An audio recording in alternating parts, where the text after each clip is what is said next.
Welcome to Guide Guru. We hope this video helps. You start by confirming your Windows 10 is up to date and you have an administrator account. This avoids permission errors. Once done, right-click the desktop or press Start and open Settings. Navigate to Personalization, then Background.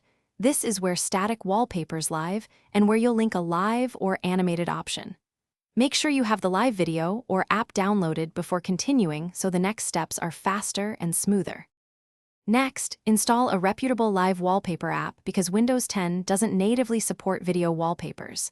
You'll need to run the app and grant any requested desktop permissions so it can replace the background. In the app, import your MP4 or choose a built-in animated preset. The app often offers playback, loop, and performance settings. Adjust frame rate or pause on full screen to save CPU. Once configured, apply the wallpaper so the apps finally apply the live wallpaper and watch your desktop update.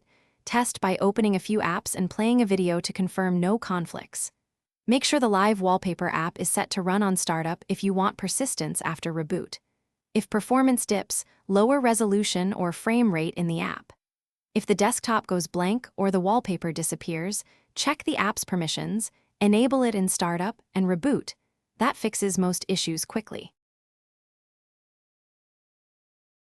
Thanks for watching. Consider subscribing if we helped you today.